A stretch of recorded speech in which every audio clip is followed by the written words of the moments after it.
Hello, it's 2020 and there are just too many goddamned opinions out there. Yada, yada, yada, yada. In the old days, when I was a youngster, people with offbeat, or cuck ideas basically, could only make themselves heard by writing a letter on a typewriter to the editor of the local newspaper. Send it to the Star, they said. And then you'd wait a few days to see if it got published. Or in some cases, you'd wait forever because the content was too boring and the letter got rejected. Or worse still, it did, but they took out your best points and said, edited for length. In the social media drenched world we live in now, not only does everyone have a platform, a veritable megaphone, they also have a constant audience. Facebook, Twitter, WhatsApp, TikTok, Snapchat, YouTube, Instagram, all of them are waiting for you to post your fresh new idea.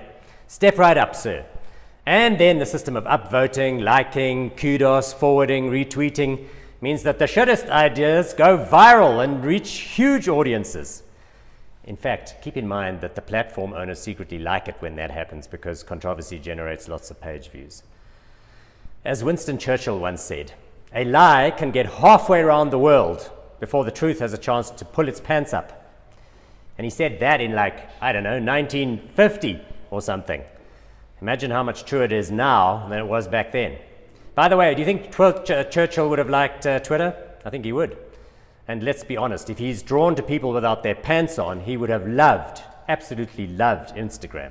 I'm just saying. Now, all of this is great news for left and right-wing action groups who can get their ideas out there, and it's also a big win for politicians who use these platforms to communicate directly with their base. And base in this case means idiot. You know who I'm talking about, of course, don't you? The gaslighter-in-chief. Looks like he's going to lose. Are we ready to call it yet? Those polls are not looking good, Donald. So, yes, too many opinions. As Clint Eastwood said once in the movie Dirty Harry, opinions are like assholes, and everybody has got one.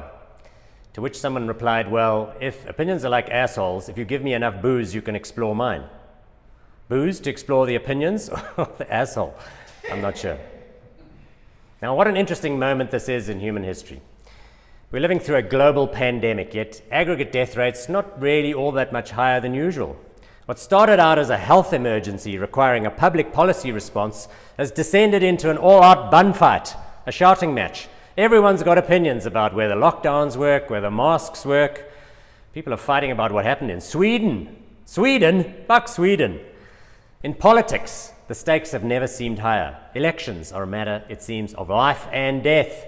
Ideology is everything. Which camp are you in? It's all-out war, but no one ever wins. The battles just morph, they never change. Some say we need to turn down the noise, read a book, stop doom scrolling in bed before you go to sleep. Well, I guess so, but, most books are too long and boring. According to a friend of mine, a clever friend of mine, most books should just be blog posts. Give me your main idea. And most blog posts should frankly just be tweets. In fact, most tweets should be deleted. I endorse this approach strongly. Please, when you're done watching this, your YouTube app on your iPhone, just delete it. Opinions are everywhere, but unfortunately, incompetence still remains rife. SAA is still alive and consuming taxpayer monies. Marcus Jooste is still a free man. Did you know that the UK authorities used Excel to keep track of their COVID stats, but the spreadsheet ran out of columns? You know what? On second thoughts, I'm going to change my mind right now. There aren't too many opinions out there. There aren't enough. If social media irritates you, well, that's just too bad, because guess what? It's not going away. It's going to become even bigger and even more all-consuming. So stop moaning about the content. Grow up and moderate your own feed. Idiots like Sacha Baron Cohen, the guy who plays Borat, says social media companies should be policing all content that ends up online. That's ridiculous and impossible. It's the internet. That's how it works. People post stuff. There are billions of new comments posted every single day. You can't moderate them all. If you're an adult, get used to having lots of opinions around you, including the ones that you think might be dangerous.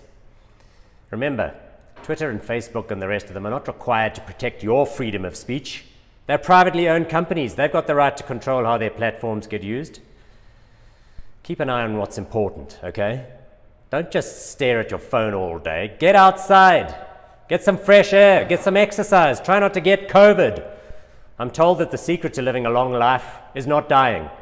So keep those opinions coming and, we'll figure it out. Okay, that's it. What's for lunch?